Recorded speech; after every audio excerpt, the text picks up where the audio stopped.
The wife who traded love for diaspora gold. A Haitian story of pride, betrayal, and truth. She had beauty, charm, and a husband who adored her, but she wanted more. She wanted luxury, diaspora gold, and a life that shined louder than love.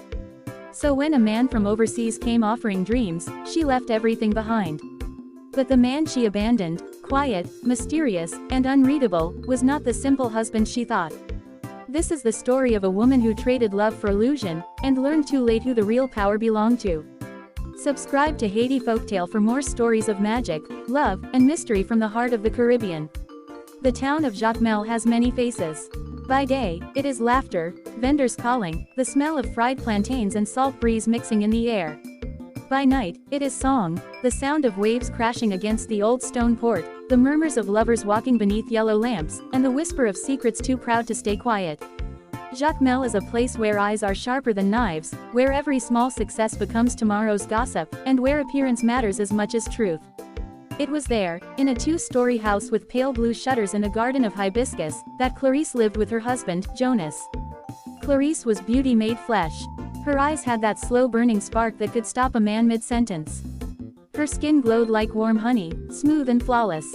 Her voice carried like music, and when she laughed, people said even the sea paused to listen. Jonas, on the other hand, was quiet. Too quiet. The kind of man who moved like shadow, spoke like thought, and gave nothing away. People said he was kind, polite, steady, but no one really knew what he was thinking. Some said he was just a modest man. Others whispered that his calm hid something, a secret, a fortune, or perhaps a wound too deep to name. Clarice never wondered before. She thought mystery was dull compared to shine. When they first married, life was simple and sweet. They ate together, laughed together, dreamed together. Jonas would sit at night with his small notebook, writing under the light of a single lamp while Clarice hummed at the window. He spoke little, but when he did, his words carried weight. But time changes hearts that aren't grounded. It started when Clarice's sister, Nadia, came back from New York. Nadia stepped off the plane smelling of foreign perfume, dressed like a movie star, gold jewelry flashing under the Caribbean sun. She walked as if gravity no longer applied to her. At family gatherings, Nadia spoke endlessly about opportunities abroad, how the diaspora invested, how they sent money home, how men overseas treated women better. Clarice's mother would sigh and say, "You see, Clarice. Look at your sister. She married well, she travels, she has a better life. And you're still here in Jacmel with that quiet husband of yours." Clarice would smile politely, but her heart began to itch. She started to see her husband's silence not as depth, but as emptiness. Jonas had quiet habits that made her restless. Every month, he went to the bank, made deposits, wrote notes in a small ledger. He didn't talk about his work, didn't show off. Clarice thought it was boring. "You never dream big, Jonas. You live like life is just numbers on a page." Jonas only smiled. "Dreams are good, Clarice. But I prefer the kind that wake up with me." He said it softly, but she rolled her eyes. Her friends noticed her growing discontent and fed it like hungry birds. "Clarice, you're too beautiful for a man like that," one said. "You need someone who moves, someone who can take you to Port-au-Prince or even Miami." Another giggled. "Girl, with your face, if you were abroad, you'd already own your own boutique." Clarice laughed with them, but that night, as she lay beside Jonas, she turned her back and stared at the window, dreaming of places she'd never been. Then came Patrick. He arrived from Florida with the confidence of a man used to attention. Tall, well-dressed, his American accent made every word sound like a promise. Patrick introduced himself as a businessman managing construction projects for Haitians living overseas. He drove a silver SUV that gleamed like temptation and spoke of modern investments and potential. When Patrick met Clarice at a cafe by the sea, it was like a spark on dry grass. He smiled and said, "Madam, if beauty were currency, you'd own the central bank." Clarice blushed, pretending to brush it off, but his words stayed with her like perfume. He asked about her life, her husband, her dreams. She told him everything, flattered by the way he listened, by how he said her name as if it were a song. After that day, Patrick began finding excuses to stop by her family's store. Always polite, always casual. He brought chocolate from overseas for her parents, perfume for her sister, small gifts that spoke loudly. Her mother started calling him our little diaspora, smiling too easily whenever he appeared. Soon, everyone in Jacmel knew there was something between them, even if no one said it out loud. They walked too close together in the market, whispered too long beneath the almond trees. Clarice's laughter, once rare and genuine, became sharp and practiced. Jonas began coming home alone more often. Dinner went cold on the table. And the whispers began to grow. In Jacmel, gossip moves faster than rainwater. Did you hear? Clarice is seeing that diaspora man. Jonas is too calm. Maybe he doesn't care. Or maybe he knows something we don't. But Jonas stayed silent. He went to work as usual, greeted people kindly, and when Clarice came home late smelling of new perfume, he said nothing. Only once did he ask quietly, "Clarice, are you happy?" She looked at him with disdain. "Happy? With what? You live like a peasant while other men are doing business and traveling." "Patrick, now that's a real man.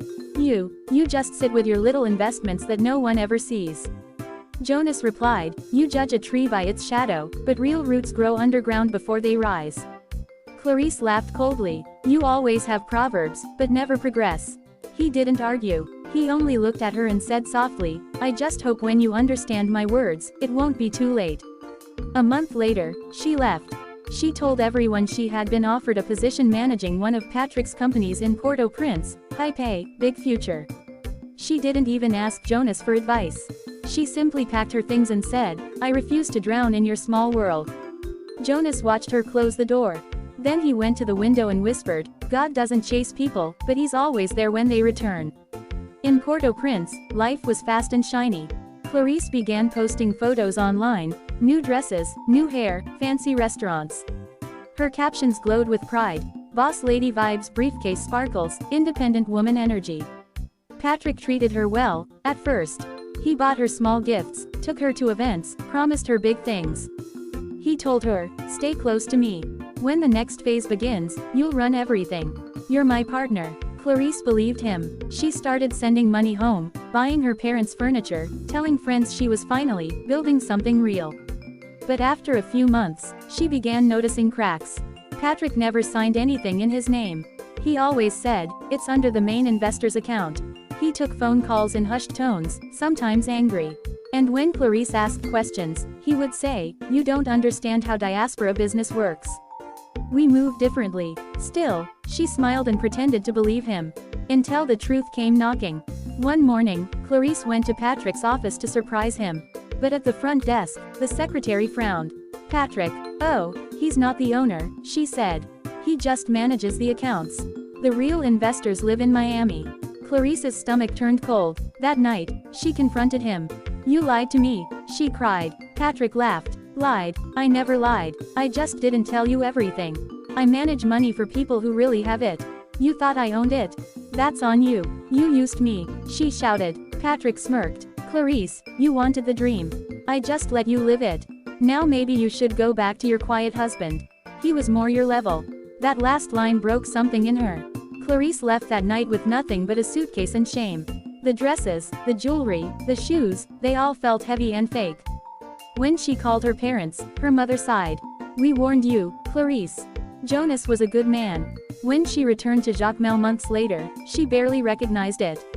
The shops were newer, the roads smoother, and on many buildings she saw the same sign, J.V. Holdings. Her family's shop, funded by J.V. Holdings. Her sister's new boutique, financed quietly by the same. Even the cafe where she met Patrick, another silent investment. Jonas's initials. All those quiet trips to the bank, all those ledgers, that's what they had meant. Jonas had never been poor. He was simply wise. He had inherited wealth long ago and invested it into Jacmel's growth, helping families, funding small shops, building quietly while others talked. And Clarice, blinded by pride, had traded a king for a counterfeit. She went to his office, a calm space above the port, where the sound of the sea filled the air. Jonas sat behind his desk, reading. He looked up when she entered. "Clarice," he said simply. Her voice trembled. "Jonas, I didn't know. I was blind." He raised a hand. "It's all right. Knowing now won't change what was lost." Tears filled her eyes. "Can you forgive me?" Jonas looked at her calmly. "Forgiveness is easy, Clarice. But trust is like glass. Even when you glue it, the crack stays." She broke down crying. "I destroyed everything." He stood, put on his jacket, and said quietly, "No, Clarice. You revealed everything. And sometimes, truth itself is mercy." He paused at the door and added, "You were chasing gold. I was planting roots. Roots don't shine, but they keep the tree alive." Then he left, as silent as ever. Today, people in Jacmel still see Clarice at her small seaside shop. She is older now, quieter. Her beauty has softened into something gentler, humbler. She lives modestly, selling crafts to tourists and tea to locals. Sometimes she looks toward the horizon, where ships fade into mist, and whispers to herself. A woman can lose everything when she chooses what shines over what's good. Visitors smile politely, not realizing they're speaking to the woman from the story. This is the story of the wife who traded love for diaspora gold, a tale of pride, illusion, and truth. A reminder that silence can hide strength, and not all wealth makes noise. Subscribe to Haiti Folktale for more stories of magic, love, and mystery from the heart of the Caribbean.